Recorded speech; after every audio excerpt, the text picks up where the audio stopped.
todos bem-vindos e espero poder contribuir um pouco mais sobre o mistério da vida e o mistério da morte a partir da ressurreição de Jesus. Se você tem um texto bíblico, uma vez que nós falaremos desse estado intermediário, gostaria de ler um trecho apenas do Evangelho de São Lucas, capítulo 16, a partir do versículo 19. Então, nós conhecemos esse texto. Se você tem a Bíblia, corre aí, abre a Bíblia. Evangelho de São Lucas, capítulo 16, versículo 19. É a história do rico esbanjador e do mendigo e do pobre Lázaro. Então, à luz do que iremos falar hoje, refletir hoje, nós também queremos meditar esse texto. Na presença do nosso Deus, que é a Trindade Santíssima, Unitrino, em nome do Pai, do Filho e do Espírito Santo. Amém. Iniciemos esse nosso encontro de formação e de aprofundamento. Havia um homem rico que se vestia com roupas de púrpura e linho fino e dava grandes festas todos os dias. Um pobre, chamado Lázaro, coberto de feridas, ficava deitado junto à porta do rico. Queria matar a fome com o que caía da mesa do rico. Em vez disso, até os cães vinham lamber-lhe as feridas. Aconteceu que o pobre morreu e foi levado pelos anjos para junto de Abraão. Também o rico morreu e foi enterrado.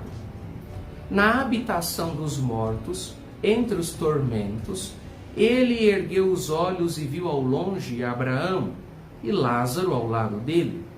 Então gritou: Pai Abraão, tenha piedade de mim. Manda Lázaro molhar a ponta do dedo na água para me refrescar a língua, porque estou atormentado neste fogo. Abraão respondeu: Filho, lembre-se de que você recebeu seus bens durante a vida, e Lázaro, por sua vez, desgraças. Agora, aqui ele é confortado e você é atormentado. Além disso, existe entre nós e vocês um grande abismo. Palavra da salvação, glória a vós, Senhor. Queridos irmãos e irmãs, esse texto bíblico, mais do que, ou melhor, nunca o texto bíblico quer nos colocar medo, mas esse texto bíblico nos convida, sem dúvida alguma, a repensar algumas atitudes. Mais do que condenação, nós estamos falando no estudo da escatologia, ou aquilo que acontece conosco a partir da morte. O texto que nós vimos, de outra forma muito simples, foi assim. Nesta leitura e nessa perspectiva, aquele homem rico, a partir da sua liberdade, a partir daquilo que podia viver na terra, fez uma escolha. E a gente poderia dizer então que ele foi construindo o seu inferno na terra. E como consequência disso, após a morte, ele experimentou a plenitude, se a gente pode dizer assim, do inferno. Ao contrário, aquele homem que não tinha nada e que vivia por ser mendigo e talvez doente, provavelmente, que vivia à porta do rico, foi criando ao longo da sua vida o seu céu, a partir das suas dores, dos seus sofrimentos, e criando o seu céu na terra. Esse céu é confirmado, é plenificado depois da morte. Então essa acho que é uma primeira dimensão interessante, e isso já é comum em nós, né? Dizer que o nosso céu começa aqui. Mas se o nosso céu começa aqui, também o nosso inferno começa aqui. Muito bem, a partir desse texto, nós encontramos uma imagem que não é totalmente objetiva no primeiro momento, mas que nos ajuda a entender que quando nós morremos, nós passamos pelo juízo particular e depois desse juízo particular entramos num estado de vida. Ou vamos para o céu, ou vamos para o purgatório, ou vamos para o inferno. Veja, a própria linguagem humana falar vamos significa, pode parecer que é um lugar. Não. Céu, purgatório e inferno não são lugares. Nós já refletimos isso. Então não tem gramínea, não é?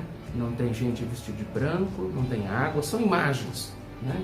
O purgatório não é um lugar de tormento, pelo contrário, poderíamos dizer que o purgatório é a antessala do céu, purificados no amor para encontrar o amor, que é o próprio Deus. E o inferno, de forma muito reduzida, seria o isolamento total, o egoísmo total, aguardando a morte definitiva. Então, nessas imagens, o que nós entendemos como, a partir da morte, como juízo particular? Ou seja, o que vai acontecer comigo, o que vai acontecer com você, quando passarmos pela nossa experiência de morte? Se dá, na compreensão da fé católica, o juízo particular. O que acontece, portanto? Vamos para diante do ressuscitado. Vamos para diante de Deus. E diante de Deus o contemplaremos face a face.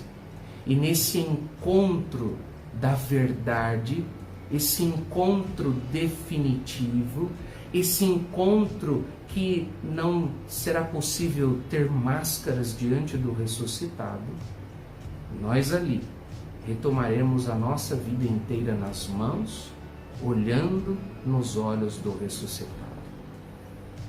É isso que acontece.